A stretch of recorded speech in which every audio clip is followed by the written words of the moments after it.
On the afternoon of September 27, 2014, surveillance cameras at the Willows condominiums in Murray, Utah caught a 30-year-old woman walking out of her building barefoot in a white tank top and jean shorts into a pouring rainstorm. She wasn't carrying anything and left behind her car and her dog, a pug named Phyllis, who she had never once left alone without reason. She walked out of frame and was never seen alive again. Her name was Kayn Lowder, and the 24 hours before that footage was taken are just as disturbing as what came after. The night before, at around 9 in the evening, Kayn called 911 reporting a brutal fight at the clubhouse in her complex, saying weapons were involved. I did hear a fight, but it was very brutal.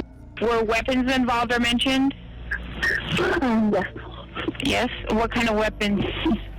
Guns. Police arrived and found a wedding reception. No fight or disturbance, and no one with any knowledge of what she had described. A few hours later, she called again and hung up. When dispatchers called her back, she was difficult to understand and not making sense. Officers went to check on her at the apartment, but by the time they arrived, she had already left. The next morning at 8:18 a.m., she called one more time. This time she was reporting intruders inside her own home. The actual 911 call is something else entirely. Okay, do you know who this person is? No, I don't. I just know that there's an intruder in my house. You don't know who they are? No, I don't. I'm going to look from where I'm at because I'm worried about my safety. Please hurry. Are you at the location now? Yes, I am. Were weapons involved or mentioned? They're not talking or responding. I'm just telling them to leave so I can hear them taking things. So you haven't seen them, you can just hear them? Yes, correct. You can hear her telling them to get out, insisting she can hear them taking things, whispering to the dispatcher from her back bedroom that she's afraid. When the dispatcher asks if she knows who they are, she says no. When asked if she can see them, she says no, but she can hear them. Her roommate Carol was there the entire time. She told the dispatcher, and later confirmed to officers, that the front door had been locked all morning and nobody had come in, but Kayn wouldn't let it go. Police arrived and found nothing. Her roommate quietly told them Kayn had been acting this way for days. What nobody knew at the time was that the night before all of this started, Kayn had received disappointing news about a job she had been applying for. She had no known history of mental illness. She was a social worker who helped troubled teenagers for a living. Friends who had known her for 20 years said this behavior was completely unlike her, that she had never once given them any reason for concern. Around 3:30 that afternoon, another camera caught her outside having an animated conversation. Her family, when they saw the footage, said she was talking to Phyllis, bending over, asking the dog to go outside. Police saw the same footage and concluded she was talking to herself. 2 hours later, she walked out into the rain, and that was it. Her mother Susie had spoken to her that same morning and described it as completely normal. She said she would call back later, but never got the chance. The family didn't realize she was gone for days. Her roommate assumed she'd come back, and Susie kept expecting to hear from her. It wasn't until September 30th that her father drove to the condo and found everything still there, Phyllis still waiting, and no sign of Kayn. That's when the search began. Over the weeks that followed, more than 170 volunteers turned out on a single rainy November morning to search a 1-mile radius around her building. Parole officers distributed flyers across the city. Her family hired a private investigator, and her face was everywhere. On November 30th, city workers clearing a drainage pipe near the Jordan River found a body barely visible beneath the surface, partially hidden by water plants. It was Kayn. She had been in the water for more than 9 weeks, found almost 5 miles from where she lived. The autopsy completed in April 2015 answered almost nothing. Murray police said there was no evidence of foul play but did not close the case. The family's private investigator made one point that has stayed with people who followed this case, that Kayn believed the facts she stated in those calls. Whatever she was experiencing was completely real to her. The most widely discussed theory is a sudden psychotic break. Kayn had no prior history, but that's actually consistent with how certain conditions emerge. Fast, in someone's late 20s or early 30s, with no warning. Under that theory, she walked into the storm in a state of absolute terror, wandered 5 miles barefoot, and ended up in the river. However, the family has never fully accepted that. A woman visibly distressed and alone in the rain is also someone vulnerable, and some who have followed this case closely argue the police moved past the possibility of foul play too quickly. No evidence pointing to anyone else has ever emerged, but no evidence definitively ruling it out has either.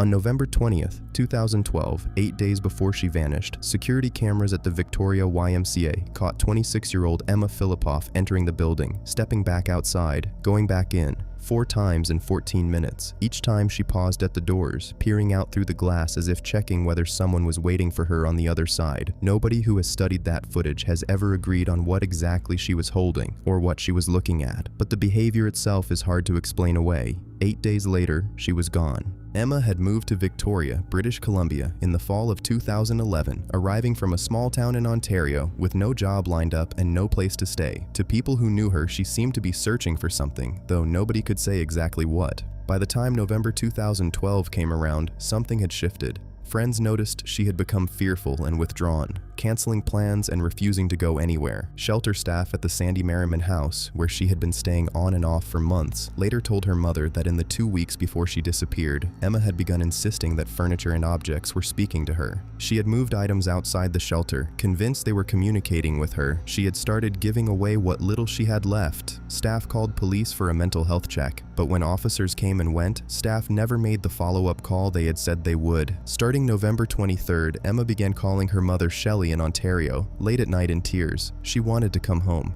Then she'd call back and say she had changed her mind. Then she'd call again and say she needed Shelley to fly out to help her pack. Back and forth 5 times over 5 days. Then on the morning of November 28th at 4:30 in the morning, she called one last time. "Don't come, Mom, not today." Shelley noticed something different in her voice. She got on the first flight out anyway. By then, Emma was already moving through downtown Victoria, and what witnesses saw that day is one of the most unsettling parts of this entire case. In the morning, she was spotted standing motionless on a street corner, 1 step from the edge of the road, hood pulled up. A man got off his bus early to check on her. When he looked into her hood and asked if she needed help, she slowly shook her head. He left. Around midday, another witness saw her shuffling along the same street, vacant-eyed, moving slowly with plastic bags and an orange satchel.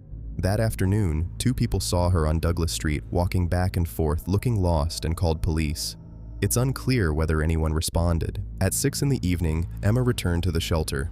Staff told her that her mother was on her way. She became immediately upset, walked out, and a resident tried to follow her but lost sight of her within moments. She got into a taxi shortly after. She asked to go to the airport, then changed her mind and said she couldn't afford the fare. Despite having over $2,000 in her bank account, she asked to be dropped back where she'd been picked up.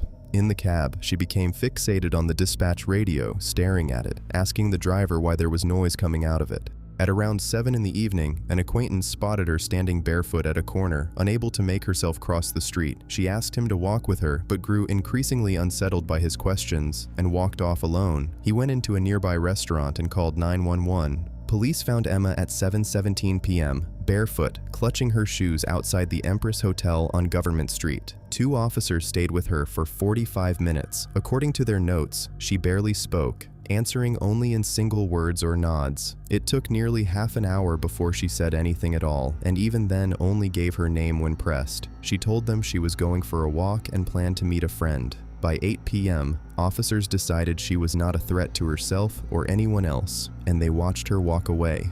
That was the last confirmed sighting of Emma Filipof. Her mother arrived at the shelter at 11 that night. Police were called after midnight. When they searched her van the next morning, they found almost everything she owned still inside. She had taken nothing with her. The prepaid credit card she had purchased that morning turned up a week later, used at a gas station on the outskirts of the city. The man who used it said he found it on the side of a trail. He was polygraphed and cleared. Then in May 2014, nearly 18 months after Emma disappeared, a man walked into a clothing boutique in Vancouver's Gastown district. He had a pronounced limp, sleeved tattoos, and a prominent scar along his hairline. He was carrying a crumpled missing person poster of Emma. He told the owners that she wasn't missing, that she was his girlfriend and had run away from her parents. He left before anyone could stop him. Security footage captured him clearly. As of today, he has never been identified. Police have released his image multiple times and most recently had a forensic artist produce an updated composite. Nobody has come forward. In 2018, a man named William came forward with something else entirely. He said that at around 5 in the morning on November 29th, 9 hours after police watched Emma walk away, he had been driving to a new job when he spotted a young woman darting back and forth on the side of the road. She was soaking wet.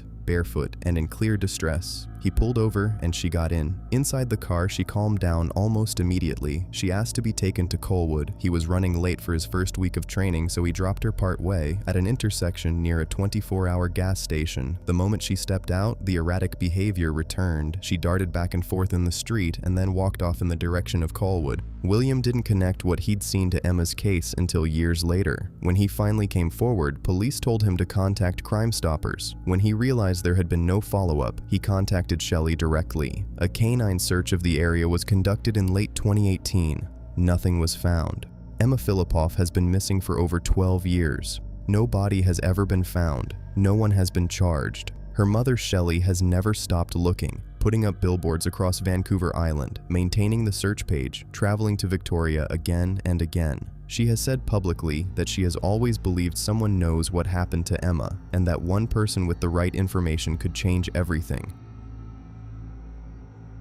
On the morning of July 8, 2014, security cameras at Varna Airport in Bulgaria captured a 28-year-old German man named Lars Mitank walking out of the terminal building. He looks around, then suddenly breaks into a run. He crosses the parking lot at full speed, scales a 2-meter barbed wire fence in shorts and a yellow t-shirt, drops down the other side and disappears into a field of sunflowers. He left everything behind, his passport and all of his belongings inside the airport. Nobody has seen Lars since. A week earlier, he had arrived in Golden Sands on Bulgaria's Black Sea coast with 5 friends for a summer holiday. By every account, the first 5 days were completely ordinary. Lars was relaxed, in good spirits and nothing unusual. Then on the night of July 5th, the night before the group was supposed to fly home, Lars got into an argument with another group of German tourists at a bar. The argument escalated and Lars left the bar alone, telling his friends he was heading back to the hotel. He disappeared for the rest of the night.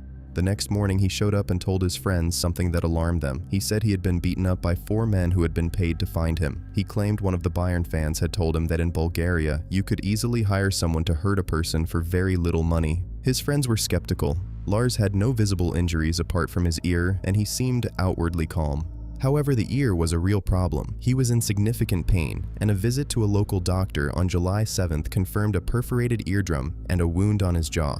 The doctor advised him not to fly, prescribed antibiotics, and referred him to a specialist. His friends offered to stay. Lars insisted they go. He told them he'd be fine, that his insurance would sort out a way home. At 8 in the evening, they boarded their flight back to Germany. What followed that night is where things become genuinely difficult to explain. Lars struggled to find a hotel. It was peak summer season, and most places were full. A taxi took him to a cheap hotel in an unfamiliar part of the city, a narrow street with a rundown atmosphere. He called his mother Sandra at 11 that night, and the call she described was nothing like the son she knew. He told her the doctor had mocked him and overcharged him. He said he thought someone was watching him at the hotel and said he didn't feel safe. He asked her to block his credit card because he believed the receptionist had done something suspicious with it. Then he whispered that he thought someone was listening to the call. Sandra blocked the card, booked him a flight home for the following afternoon, and wired him 500 euros through Western Union. He never collected it. At 1 in the morning, Lars took all his luggage and walked out of the hotel.